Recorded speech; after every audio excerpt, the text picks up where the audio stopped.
ఓం నమ శివాయ. తారకాసుర విజృంభణం. ఒకనాడు వరాంగి ఏకాంతవేళ భర్త అత్యంతంగా సంతోషపరిచింది. ఆనందించిన వజ్రాంగుడు ఏం కావాలో కోరుకోమన్నాడు. హరిని దుఃఖపెట్టగలవాడు, ముల్లోకాలను గలవాడు అమిత బలశాలి అయిన కొడుకు కావాలని కోరింది. వజ్రాంగుడికది ఇష్టం లేదు. అయినా భార్య మాట కాదని బ్రతకడం ఎవరితనం? అందుకని బయలుదేరి వెళ్ళి బ్రహ్మ కోసం తపస్సు చేశాడు. దిగి వచ్చాడు బ్రహ్మ. ఏం కావాలో అడగమన్నాడు. వజ్రాంగుడు తన కష్టం చెప్పుకున్నాడు. తత్వం చెప్పవయ్యా తాతా పాద అంటే గృహస్థాశ్రమం అంటూ నన్నిరికించావు. ఇప్పుడు ఈ మనవరాలు ఇలాంటి కోరిక కోరింది, నీదే భారం అన్నాడు. అంతే కదా, అలాగే జరుగుతుందిలే అన్నాడు బ్రహ్మ. వజ్రాంగుడు ఇల్లు చేరాడు.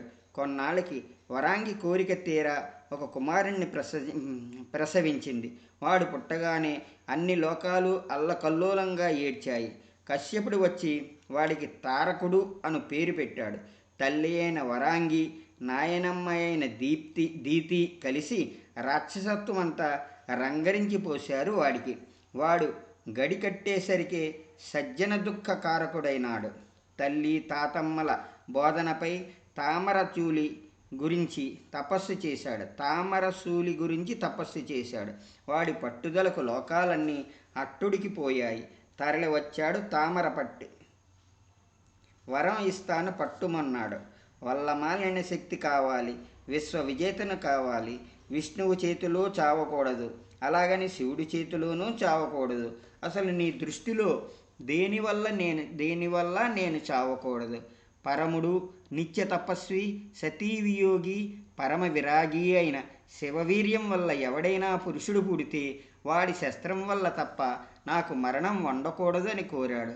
తప్పనిసరి అయి ఆ వరం ఇచ్చి చక్కబోయాడు బ్రహ్మ. ఇక విజృంభించాడు తారకుడు. వరం పొందడం ఆలస్యంగా వియల్లోకాల మీద విరుచుకుపడ్డాడా రాక్షసుడు.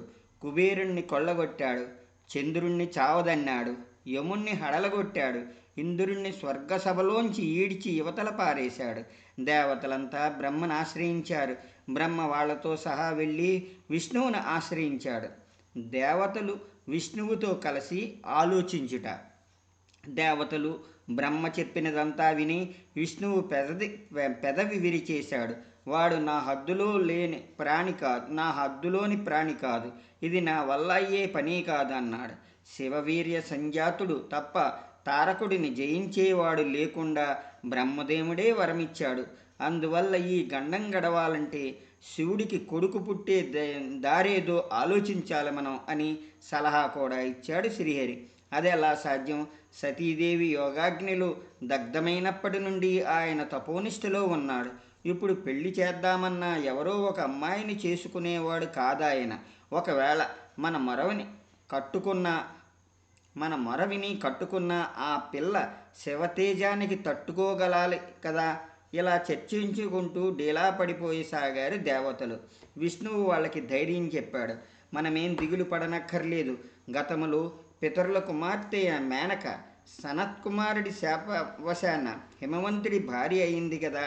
అదే సనత్కుమారుడి వరం వల్ల ఆమె నా కాలగర్భంలోనే ఆదిశక్తి జమించబోతోంది. శివుణ్ణి సమ్మోహపరచగల ఏకైక స్త్రీ ఆమె మాత్రమే. వారిద్దరికీ పెండ్లి జరిపించడమే మన పని. అదీగాక ఆది కాలంలో ఆ మహామాయ దక్షునికి సాక్షాత్కరించినప్పుడే తన పట్ల కానీ శివుని పట్ల కానీ తానని శివుణ్ణే పరిణయమాడతానని వాగ్దానం కూడా చేసింది. అలాగని మనం నిమ్మకు నీరెత్తినట్లు ఊరుకోకూడదనుకోండోయ్. ఊరికే మీకు ధైర్యం కలగడం కోసం చెప్పా ఈ విషయం. తక్షణమే వెళ్ళి తుహినగిరీంద్రుణ్ణి భార్యాసహితుడై పరాశక్తిని ఆవిర్పింపమని చెప్పండి, అన్ని అనుకూలపడతాయి అని విష్ణువు చెప్పడంతో బ్రతుకు జీవుడా అనుకున్నారు. బృందారకులు సరాసరి హిమవంతుడి దగ్గరికి బయలుదేరారు. మేనకా హిమవంతుల తపస్సు. భారతమందలి ఉత్తర దిక్కున ఉంటాడు హిమవంతుడు. స్థిర రూపంలో మహోత్కృష్టమైన హిమాలయ పర్వతాలుగాను, చర రూపంలో హిమవంత నామంతో పురుష సంజ్ఞతోనూ మసులుతూ ప్రాక్తశ్చమ సముద్రాన అందించారు. కాసేపు ఉండి వెళ్ళిపోతూ, దంపతులారా, కామోపభోగాలకే అయితే కళ్యాణము కట్టడి అనవసరం.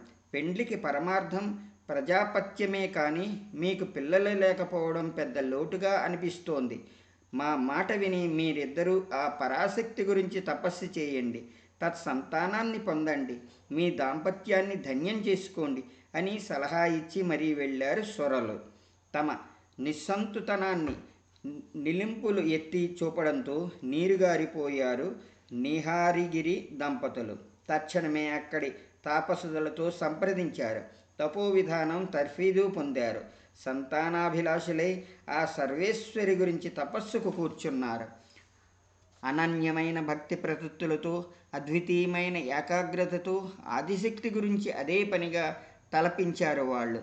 అనుగ్రహించిందా తల్లి. ముందుగా పుత్ర సంతానం కలుగుతుందని, తదుపరి తానే స్వయంగా వాళ్ళ గర్భావాసాన కుమార్తెగా జన్మిస్తానని వరమిచ్చింది. పట్టులైన ఆనందంతో తమ ఇంటి దారి పట్టారా కొండ దంపతులు. జగదీశ్వరి దత్తవర ప్రభావం వల్ల అనతి కాలంలోనే మైనాకుడు అనే కొడుకు కలిగాడు. పార్వతి ప్రభవం. తదనంతర కాలంలో అమ్మవారు తను ఇచ్చిన వరం ప్రకారం హిమవంతుడి అంతఃకరణలో ప్రవేశించింది. ఎనలేని తేజస్సుతో దీపించాడు హిమవంతుడు. రతి ప్రగల్భుడయ్యాడు. నిజ వీర్యాన్ని మేనకయందు నిక్షేపించాడు.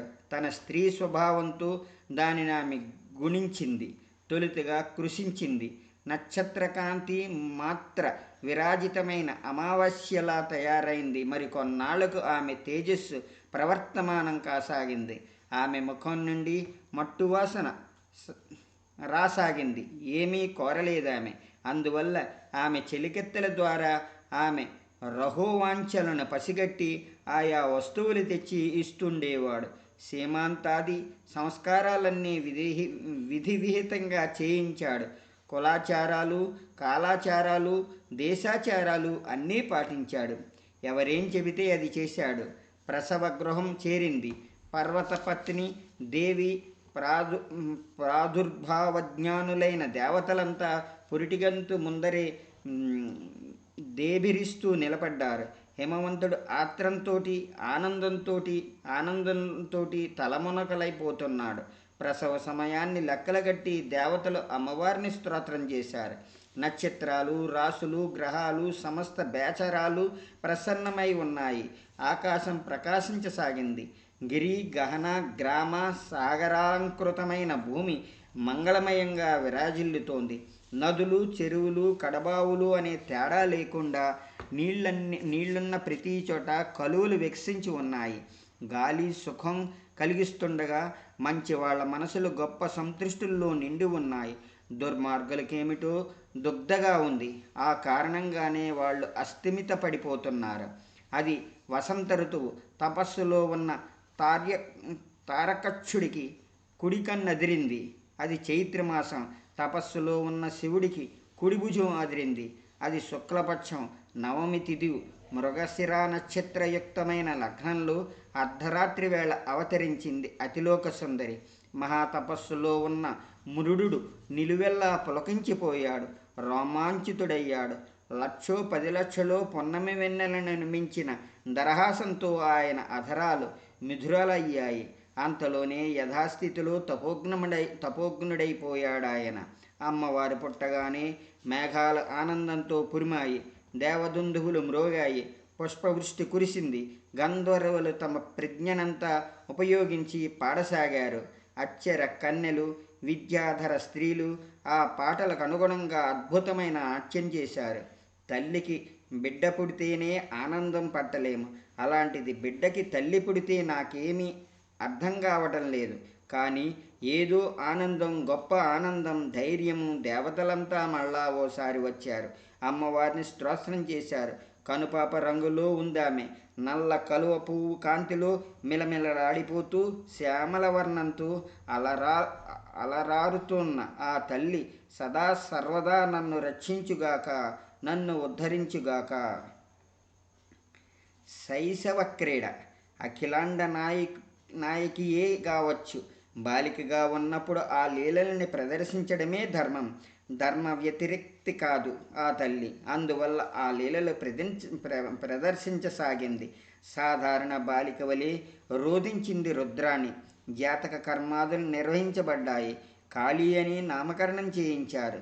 కార్తాంతికులు వర్షకాలంలో గంగానదిలాగా, శరత్కాల శుక్లపక్షాన్న వెన్నెలలాగా దినదిన ప్రవర్ధమాన సాగింది దేవి. పర్వత రాజపుత్రిక గనుక పార్వతీ అని పిలిచేవారు బంధువులు. తమ కులాన్ని ఉద్ధరించడానికే పుట్టిందన్నది ఎరిగిన వారు వాళ్ళామెను పర్వతవర్ధిని అని పిలుచుకునేవారు. హిమవంతుడి పుత్రిక కాబట్టి హైమావతి అని పిలువబడే ఇక నగజ, గిరిజ, శైలజ అంటూ ఎవరి ముద్దొచ్చిన పేరుతో వారు పిలిచేవారు. ఎవరే పేరుతో పిలిచినా పలికేది ఆ అమ్మ. తనది కాని పేరంటూ ఏముంది కనుక పలక్కపోవడానికి పార్వతి తన చెల్లికత్తెను కూడి బొమ్మలతో ఆడుకుంది. గుజ్జెనగూళ్ళు ఆడింది. బంతి భోజనాలు ఆడింది. వామన గుంటలు ఆడింది. బంతి ఆటలు ఆడింది. జలాశయాల చేరువ సైకతాలలో వేరించింది. సైతకలింగాలు చేసి శివారాధన గావించింది. చదువు అని పేరు గల ఆ తల్లిని ఒక మంచి గురువు వద్ద చదువులు వేశారు. చదువులన్నీ కలిసి ఆ చక్కటి తల్లిని సేవించుకుని తరించాయి. నారదుడు పార్వతికి భవిష్యము చెప్పుట ఇలా ఉండగా ఓసారి నారదుడు ఓషధీ ప్రస్థానానికి విచ్చేశాడు. హిమవంతుడు ఆయనను గౌరవించాడు. పార్వతిని పిలిచాడు. నారదా, ఈ పిల్ల పుట్టడంతోనే ఇంట్లో దీపం పెట్టినట్లయింది. అంతా శుభపరంపరాభివృద్ధిగానే ఉంది. అయినా రేపు ఏం జరుగుతుందోనని ఆత్రపడ్డం జీవలక్షణం కదా. అందువల్ల అడుగుతున్నాను. ఈ నా తల్లి భవిష్యత్తుని చెప్పవయ్యా అని కోరాడు. అదృష్టవంతుడు నారదుడు. ఎప్పుడూ ఆమె పాదాలు మాత్రమే చూచి నమస్కరించుకునే నారదుడికి ఏ తప ప్రభావమో కానీ ఆవిడ హస్తరేఖలు కూడా చూసే అదృష్టం పట్టింది. చూశాడు నారదుడు. మెల్లగా ఇలా చెప్పాడు. ఈ పిల్ల జాతకానికేమీ డోకా లేదు. నీ కులం మొత్తం పావనమైపోతుంది. ఇక భర్త విషయాన్ని చూద్దామా అంటే సాక్షాత్తు ఆ శివుడొక్కడే ఈవిడకు భర్త కాగల యోగ్యుడు అని చెప్పాడు. అది విని బెంబేలు పడిపోయాడు మంచుకొండడు. శివుడా, ఆయన నిత్య తపోనిధి, పరతత్యుడు. ఆయనను ప్రపంచభోగాల వైపు మొగ్గు ఎలా చూపుతాడు? ఏదో లాలన పెడదామనుకున్నా ఆయనకి సంసార సుఖాలేమీ కూడా క్రొత్తగావు కదా. గతంలో దాక్షాయినితో కాపరం చేసిన వాడే కదా. పైపచ్చు ఆమె మరణాంతరం తాను అన్య స్త్రీని వల్లనని గదా అంత ఘోరమైన తపస్సుకు కూర్చున్నది అంటూ తన సందేహాలు వెలిబుచ్చాడు. పక్కున నవ్వాడు నారదుడు. వెర్రివాడ, పుత్రకామోహంలో పడి గతాన్ని విస్మరించకు అని హెచ్చరించాడు. హిమవంతుని తపస్సు అమ్మవారి వరం. ఆవిడే ఈయనకు కుమార్తెగా జన్మించడం అన్నీ గుర్తు చేశాడు. ఆనాడు దక్షయజ్ఞ వాటికలో ఆత్మార్పణ చేసిన సతీదేవియే ఈనాడు నీ కూతురై పుట్టింది. కాబట్టి శివుడికామె స్వకాంతే కాని అన్యకాంత కాదు అని హితవు పలికాడు. మగతన బట్టేవాడి ముఖం మీద పన్నీరు చలికినట్లయింది కొండల రేఖడికి. దైవస్పృహలోకి వచ్చాడు. నారదుడికి ధన్యవాదాలు తెలుపుకున్నాడు. నారదుడు నిష్క్రమించాడు. ఆ తరువాత మేకాహిమవంతులు ఇరువురు ఆలోచించి తన కుమార్తెను శివారాధన యందు నియమించాలనుకున్నారు. మంచి రోజు చూచుకుని పార్వతితో సహా పశుపతి వద్దకు బయలుదేరారు. కుజుడి జన్మము.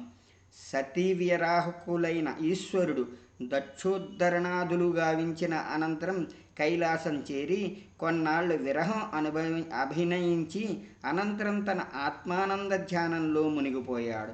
ఆ సందర్భంలోనే ఆయన నొసలి నుంచి ఒక చెమట బిందువు భూమికి పడి ఆ క్షణమే శిశురూపం ధరించడం జరిగింది.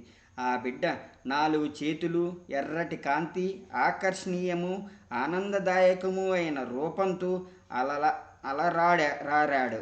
లోకాతీతమైన ప్రతిభావ్యుత్పత్తులు, అగమ్యమైన ప్రభావ సంపత్తి అతని ముఖంలో ద్యోతకమయ్యాయి. శివస్వేదావిర్భూతుడైన ఆ బిడ్డ అలాగే వదిలేస్తే శివుడేమనుకుంటాడనే భయంతో భూమి స్త్రీ రూపాన్ని ధరించి ఆ బాలుణ్ణి ఓడి చేర్చి స్తన్యమిచ్చింది. అది చూసిన భవుడు చిరునవ్వి నవ్వి ఆమెను దీవించాడు. ఈ కుర్రవాణ్ణి చూస్తున్న కొలిది ఆనందంగా ఉంది నాకు.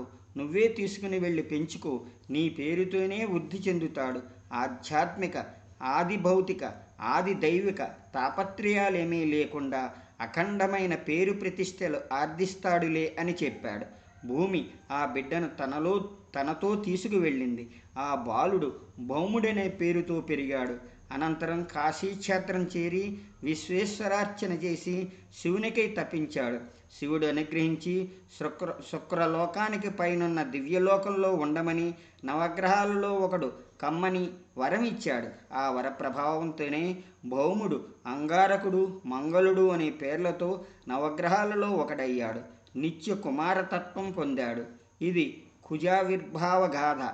ఈ గాథ జరిగి శివుడు హిమాలయం చేరి తిరిగి తన తపస్సులో నిమగ్నుడయ్యే సమయానికి హిమవంతుడు తన కూతురు పార్వతితో సహా అక్కడికి చేరుకున్నాడు. ఇది ఈరోజు పురాణం సమాప్తం.